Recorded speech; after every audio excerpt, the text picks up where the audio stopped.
Hello friends, this is Adam with Movie Guy 365, and today I'm going to give you my spoiler-filled review of Avengers Endgame.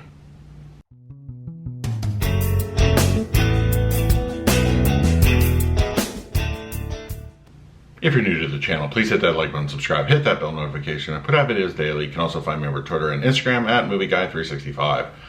Okay, it's finally here. Avengers Endgame is in theaters. And I've already seen it twice. The first time in IMAX 3D and second time over in Dolby. I'm going to give you my thoughts on both of those experiences really quick.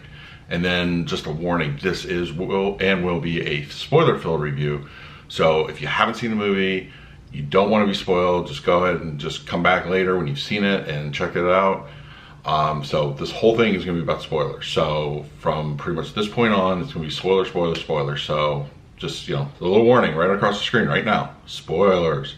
Okay, so I'm going to talk a little bit about the experiences first. The IMAX 3D, I felt that had a good energy to it. It was a good 3D image, I feel, overall, but I feel like I lost a little bit on the way, as far as like quality goes. Like it felt like it was a strong first half of 3D and the second half was maybe my eyes were getting adjusting too much to it, so it seemed to lose a little bit of the luster, but I will still get it on disc. The Dolby Cinema had a very good picture quality in 2D, but the audio was just second to none. It was just that whole theater shook, just pretty much from everything, and it was a very good experience. The energy level, however, on last night's viewing for my second, was a lot lower than the first night.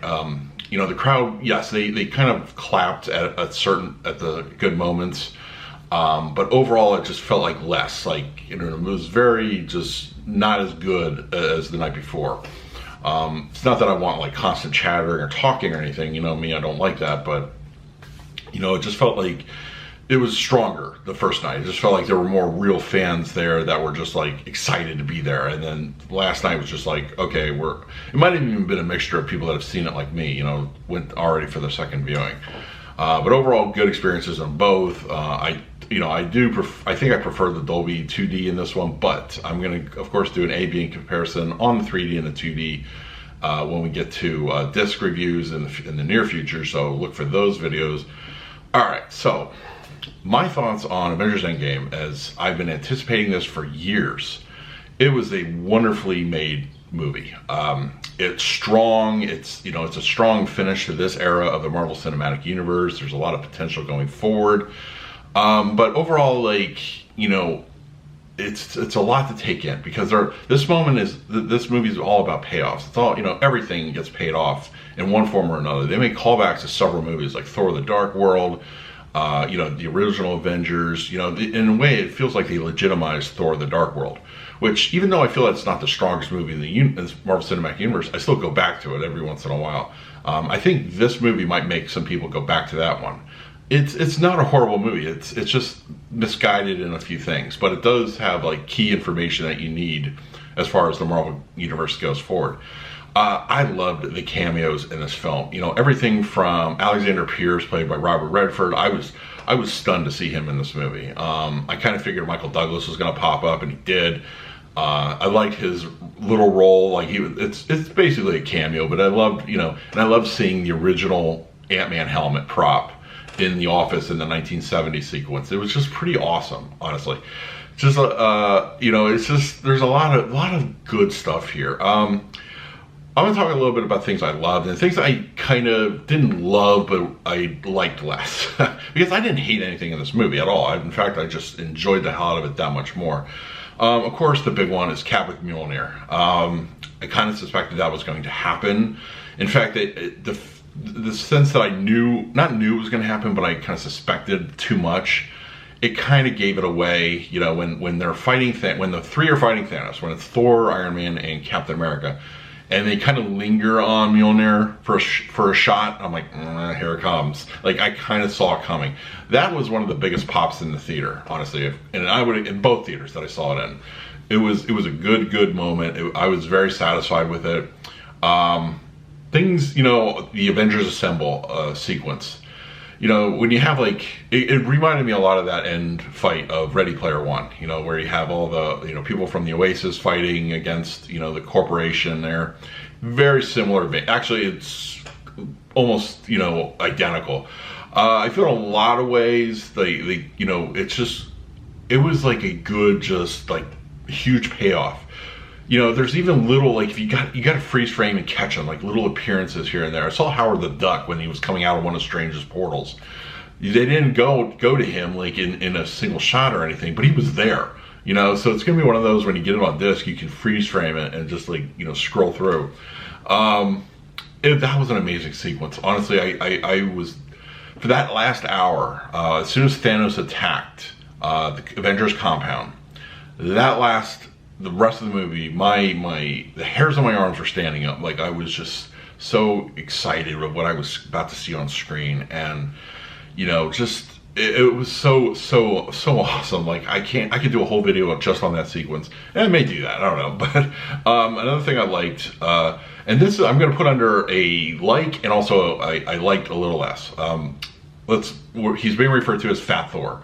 I did like it, but I didn't love it. I thought it was a good thing, character, you know, development, and of course, when you're in an emotional place, you know, Thor makes himself feel, you know, that he failed everybody, and when he hit that place, you know, he went, you know, dark area. You know, you either turn to drinking or other darker thoughts, and, you know, that's kind of where he fell into. I feel the bit wore down a little bit as far as that goes. You know, on the second viewing, I felt better about it. It didn't bother me as much. But I'm hoping going forward we're not keeping Fat Thor. You know, I think that was a good bit. Let's let it go. You know, he's back in a certain way, and also seeing him wield both Stormbreaker and Mjolnir, that was a badass sequence, I'll admit. And in fact, in the 3D version, I felt like it popped even a little bit more. When I was watching it again in 2D, I'm like, huh, that seemed a little bit more grandiose in the 3D version. So that's points for 3D in that regard. Another thing I liked, of course, you know, Hail Hydra. I think I've said this before in a video. I absolutely hated that storyline in the comic books. I feel it just undermined Captain America in all the ways. It was handled sloppily. In fact, I'm pretty sure the ending was changed in that story because it just felt rushed. It didn't feel natural or organic. But here, in the context of, you know, Cap going in the elevator, identical to Winter Soldier, seeing those guys, pretty much everybody was almost the same, and he just that got in the first screening, that got a huge reaction. Like, that got a huge reaction when that happened. In the second screening, nobody said a word. Like, I think it went over everybody's head, you know. So points to the first screening in that one. But that was a good line. That was a good line, and I love the little smile on his face when he's walking away. I enjoyed that so much.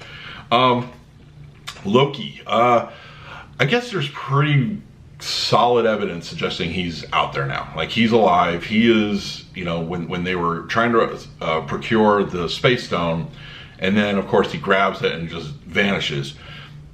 You don't leave something hanging out there if you don't use it in the future. So I'm of the firm belief that he's probably alive. He's going to pop up down the line. You know, I know we're expecting a Disney streaming service show. It could be, you know, that kind of thing. Yeah, I think he's alive. I know the whole rules of time travel stuff are going to be very debated as far as this movie goes. I'm overall fine with them. I think they handle the time travel element as best they can. I guess trying to make it like just the simplest version of it, not trying to like bog everybody down with grandfather paradoxes and details. So we could chalk up to, like, you know, if anything gets changed, then alternate reality split off, that kind of thing. So yeah, Loki's alive, time travel's a thing. I would say I have down here one of the best made MCU movies, and I'm going to stand by that. I'm going to talk a little bit about my Infinity War comparisons at the end of this video.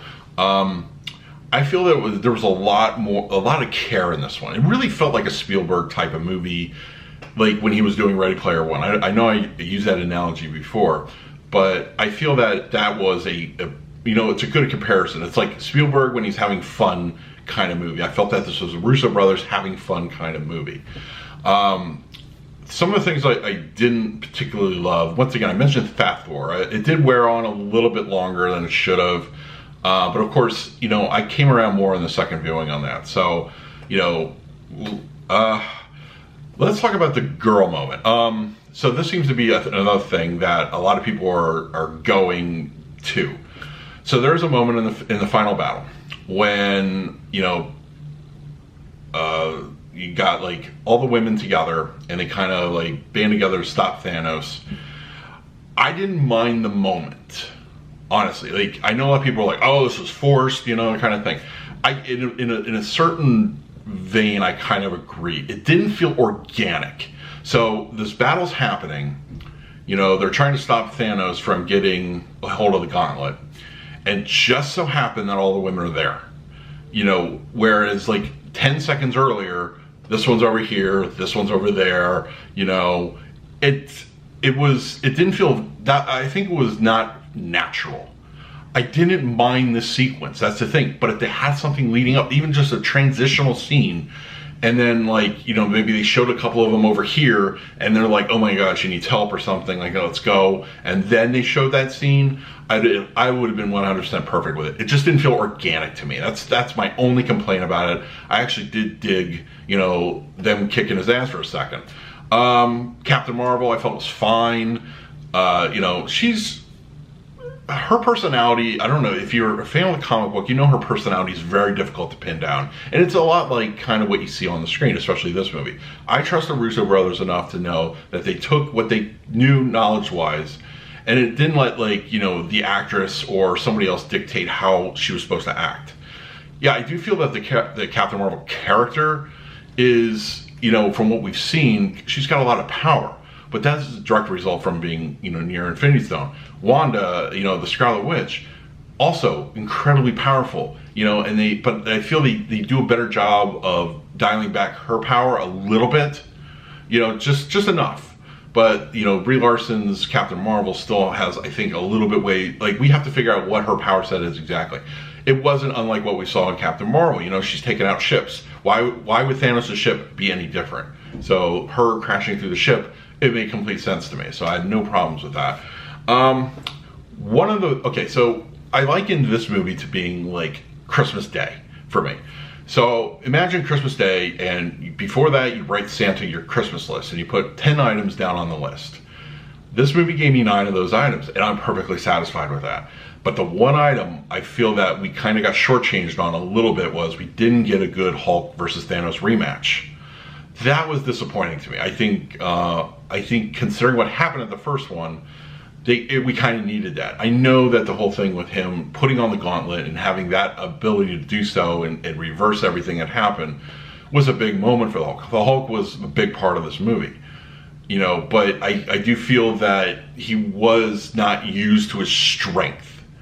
And that was a little bit of a bummer, honestly. I did love, what we got, but I think we could have, even if he just came in there and just clocked him a few times and then somebody else took over, I could have been even satisfied with that. But I don't think he even had any direct interaction with Thanos, if I'm remembering correctly. So that was a bit of a bummer. The Thanos moments. Now this is going to lead directly into my Infinity War comparison. The Thanos moments I feel were least effective in this movie than in Infinity War. Infinity War has been said time and time again by the directors, by everybody, that was a Thanos movie, okay? I liked the Thanos so much because they took the time and they cared about the little nuances and things like that, and it was told mostly from his perspective.